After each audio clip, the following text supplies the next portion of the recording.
बहुत बहुत स्वागत है आपके साथ। मैं हूं राकेश पांडे। सुबह के 8 बजने वाले हैं। वक्त हो गया सुपरफास्ट 100 का। अगले 22 मिनट में नजर डालेंगे 100 बड़ी खबरों पर। और आपके साथ मैं हूं राजीव। शुरुआत करेंगे हुदहुद तूफान से जुड़ी खबरों से। बंगाल की खाड़ी से उठा हुदहुद साइक्लोन तेजी से विशाखापट्टनम की ओर बढ़ रहा है। चक्रवाती तूफान कभी भी विशाखापट्टनम के तट से टकरा सकता है।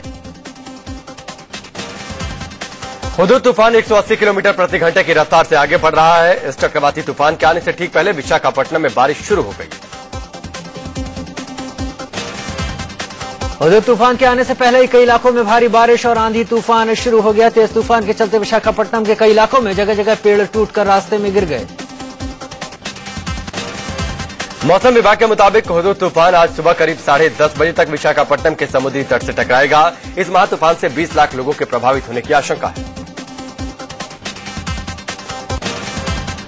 विशाखापट्टनम पहुंचने के बाद हुदहुद आंध्र प्रदेश के वेस्ट गोदावरी, ईस्ट गोदावरी और विजयनगरम होते हुए श्रीकाकुलम में प्रवेश करेगा। यहां 24 से 25 सेंटीमीटर तक बारिश हो सकती है। हुदहुद तूफान के चलते दक्षिण ओडिशा के 9 जिले प्रभावित हो सकते हैं। गजपति, गंजम, पुरी, कुर्धा, कोरापुट, मलकानगिरी में सबसे ज्यादा खतरा है।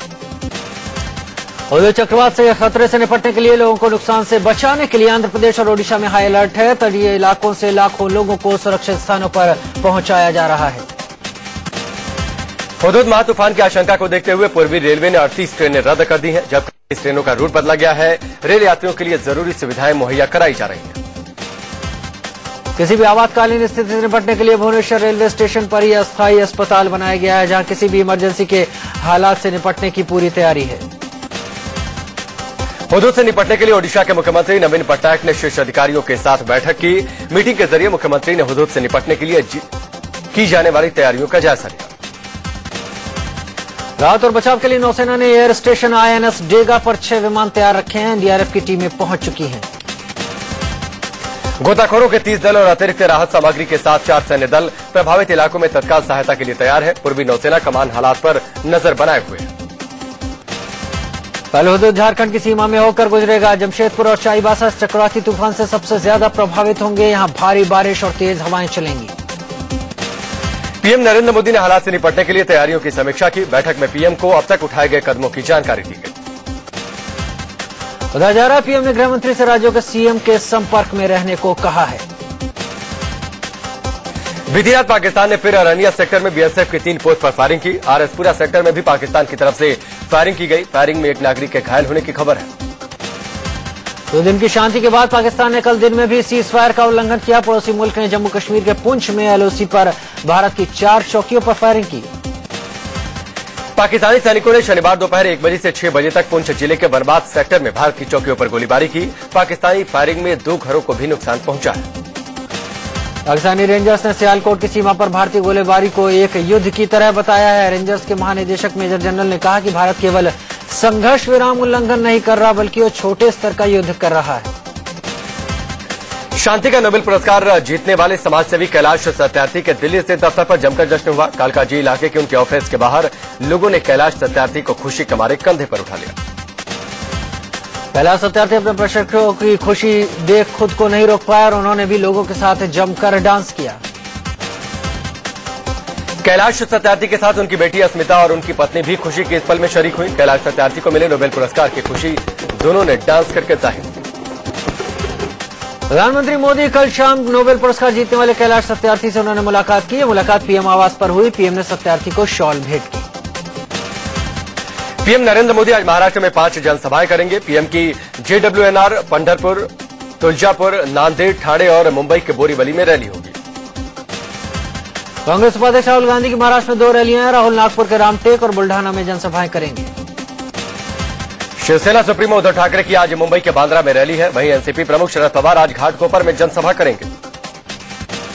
राष्ट्रपति प्रणब मुखर्जी आज से नॉर्वे और फिनलैंड की 6 दिन की यात्रा पर जाएंगे। इस दौरान राष्ट्रपति नॉर्वे और फिनलैंड के राष्ट्राध्यक्षों से मिलेंगे। खबरों में आगे रुख करेंगे। लोकनायक जयप्रकाश नारायण की जयंती पर पीएम नरेंद्र मोदी ने सांसद आदर्श ग्राम योजना की शुरुआत की। योजना के तहत हर सांसद के लिए 2019 तक 3 आदर्श गांवों को विकसित करने का लक्ष्य है। आज हम जब आदर्श ग्राम योजना और वो भी सांसद के मार्गदर्शन में, सांसद के नेतृत्व में, सांसद के प्रयत्नों से इसको हमें आगे बढ़ाना है। पीएम ने कहा कि सांसद गांवों के विकास के लिए उन्हें गोद ले, लेकिन ख्याल रखें कि वो उनका खुद का गांव ना हो और ना ही उनका ससुराल हो।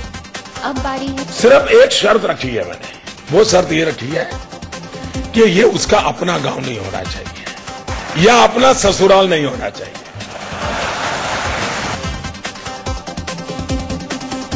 कल हरियाणा के सिरसा में पीएम नरेंद्र मोदी ने रैली कर हुंकार भरी। मोदी ने कहा कि हरियाणा के जवान और किसान प्रदेश के ही नहीं पूरे देश की शान है। पीएम मोदी ने कहा हरियाणा ने उन्हें राजनीतिक जीवन दिया है और लोकसभा चुनाव में पूरे हरियाणा ने बेटे की तरह उनके लिए काम किया, इसलिए वो सूबे के विकास करके कर्ज चुकाना चाहते हैं। वहीं पीएम मोदी ने हुड्डा और चौटाला का नाम लिए बगैर ही निशाना साधा। मोदी बोले भ्रष्टाचार बहुत हो चुका, परिवार वालों ने घर भर लिए, दोस्त रिश्तेदारों का घर भर दिया, लेकिन अब हरियाणा को और नहीं लुटने देंगे। इसके बाद मोदी ने हरियाणा के जींद में रैली को संबोधित किया। यहां भी मोदी ने हरियाणा के बेरोजगार युवाओं को रोजगार दिलाने का वादा कर बीजेपी को बहुमत की सरकार देने की अपील की। वहीं गुड़गांव में प्रधानमंत्री मोदी ने कहा कि उन्हें आपके सपनों को सच करने का मौका दीजिए। मोदी बोले गुड़गांव मिनी इंडिया जैसा शहर है और इसके अंदर विकसित शहर में शामिल होने का सामर्थ्य है। उधर हरियाणा का तोशाम में कांग्रेस अध्यक्ष सोनिया गांधी विरोधियों पर जमकर बरसी। सोनिया ने मोदी को निशाना पर लेते हुए कहा कि उनका एक ही काम है, दूसरों की उपलब्धियों का खुद पर सेहरा बांधना। तोशाम में सोनिया गांधी ने पीएम मोदी पर निशाना साधते हुए कहा कि कांग्रेस झूठे वादे नहीं करती और न ही सपने दिखाती है। सोनिया ने कांग्रेस सरकार की हैट्रिक बनाने की अपील की। सोनिया गांधी ने कहा कुछ लोग गरीबों के लिए झूठे आंसू बहाते हैं, लेकिन आपको धोखा देने का कोई मौका नहीं छोड़ते। लोकसभा चुनाव में भी आपको चांद सितारे लाने का वादा किया था।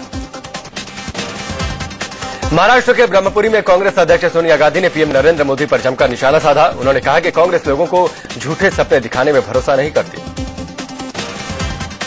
आईएनएलडी चीफ हरियाणा के पूर्व मुख्यमंत्री ओपी चौटाला फिर से तिहाड़ जेल पहुंच गए। सरेंडर से पहले उन्होंने कहा कि वो कोर्ट और संविधान का सम्मान करते हैं, उनके खिलाफ कोई सबूत नहीं है। वहीं ओम प्रकाश चौटाला ने जेल जाने से पहले पीएम मोदी पर हमला करते हुए कहा कि सीबीआई सरकार के इशारे पर काम कर रही है। चौटाला ने मुख्यमंत्री हुड्डा पर निशाना साधते हुए कहा हरियाणा में भ्रष्टाचार चरम पर है, लेकिन आईएनएलडी के कार्यकर्ता पूरी ईमानदारी से काम करेंगे। उन्होंने आईएनएलडी की सरकार बनने का भरोसा जताया। महाराष्ट्र के जलगांव में चुनाव आयोग की टीम ने एक कार से 50 लाख रुपए बरामद किए हैं। पैसे कार की डिग्गी में रखे हुए थे। आयोग ने पैसा सीज कर मामले की जांच शुरू कर दी है। आचार संहिता लागू होने के कारण 20 लाख से ज्यादा कैश लेकर चलने पर पाबंदी है। ऐसे में अब आयोग इस बात की जांच कर रहा है कि पैसा आखिर कहां जाना था।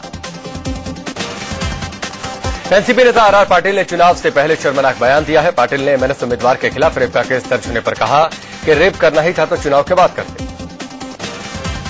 आईएएस अफसर दुर्गा शक्ति नागपाल के पति को एक बुजुर्ग टीचर से बदसलूकी करने पर सस्पेंड कर दिया गया। आईएएस अभिषेक सिंह पर आरोप है कि उन्होंने ऑफिस में एक बुजुर्ग के साथ बदसलूकी की।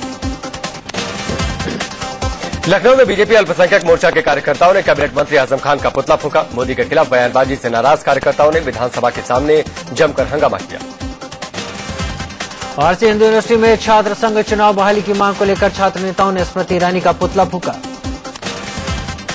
प्रधानमंत्री नरेंद्र मोदी ने दिल्ली में नानाजी देशमुख पर एक किताब का विमोचन किया। प्रधानमंत्री ने कहा कि ऐसी किताबों से नई पीढ़ियां महापुरुषों के विचारों से मार्गदर्शन लेती रहेंगी। पीएम मोदी के स्वच्छता अभियान के तहत दिल्ली के चावड़ी बाजार में बीजेपी नेता सुमित्रा दहिया ने झाड़ू लगाई। आजाद हिंद फौज के सिपाही और स्वतंत्रता सेनानी कैप्टन अब्बास अली का अलीगढ़ के अस्पताल में निधन हो गया।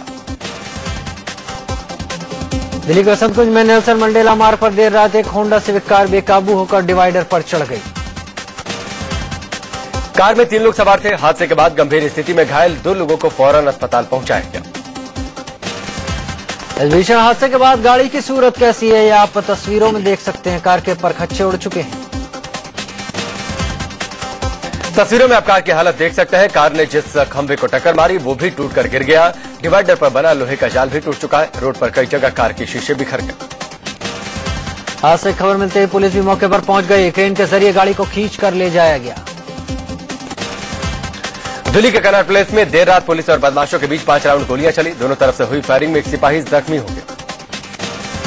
पुलिस को खबर मिली कि 3 लोग हथियारों के साथ घूम रहे हैं। खबर मिलते ही पुलिस शंकर मार्केट के पास पहुंची। पुलिस को देखते ही अपराधियों ने फायरिंग शुरू कर दी। दोनों तरफ से 5 राउंड फायरिंग की गई। बदमाशों ने 4 राउंड फायरिंग की, जबकि पुलिस की ओर से 1 राउंड फायरिंग हुई। फायरिंग में प्रतीक नाम का सिपाही जख्मी हो गया। मुठभेड़ के बाद पुलिस ने एक बदमाश को धर दबोचा, जबकि 2 पुलिस को चकमा देकर भागने में कामयाब रही। दिल्ली के उत्तम नगर में थाने के बाहर एक महिला ने गुहार लगाते हुए संकल्प लिया है। महिला ने कहा कि जब तक उसका पति वापस नहीं आता वो करवा चौथ का व्रत नहीं तोड़ेगी। दिल्ली के अशोकनगर में करवा चौथ का व्रत रखने के बाद एक महिला की खुदकुशी का मामला सामने आया। महिला ने अपने पति से कुछ रुपए मांगे थे, जिसे लेकर दोनों के बीच झगड़ा हुआ था। बताया जा रहा है कि महिला ने झगड़े के बाद फांसी लगाकर जान दे दी। उधर महिला के मायके वाले हत्या का आरोप लगा रहे हैं। पुलिस मामले की तफ्तीश में लगी है। फैजाबाद में करवा चौथ पर एक महिला ने अपने 1 साल के बच्चे के साथ आग लगाकर जान दे दी। दिल्ली से सटे गाजियाबाद में कार के अंदर एक कारोबारी की लाश मिलने से सनसनी फैल गई। लक्ष्मी ज्वेलर्स के मालिक तरुण वर्मा की लाश उनकी कार में थी। राजनगर एक्सटेंशन में उनकी कार खड़ी थी। कार के अंदर उनकी लाश के पास से 50,000 रुपए भी मिले। तरुण वर्मा के पास हमेशा लाइसेंसी पिस्तौल रहता था, लेकिन इस वाकये के बाद से उनका पिस्तौल भी गायब है। पुलिस को शक है कि उन्हीं की पिस्तौल से हत्या कर उसे गायब कर दिया गया।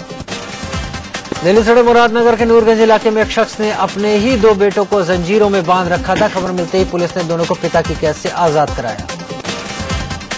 लोगों ने बताया कि दोनों की शैतानी से परेशान होकर इनके पिता ने 2 महीने से इन्हें जंजीरों में जकड़ रखा था। पुलिस ने आरोपी पिता को गिरफ्तार कर लिया। मध्य प्रदेश के बैतूल में शादी से इनकार करने पर एक विधवा को जला देने का मामला सामने आया है। बैतूल के आमला इलाके में एक शख्स ने विधवा महिला पर शादी का दबाव डाला था। वारदात के वक्त महिला अपने घर में सोई थी। पुलिस ने गुड्डू नाम के आरोपी को गिरफ्तार कर लिया।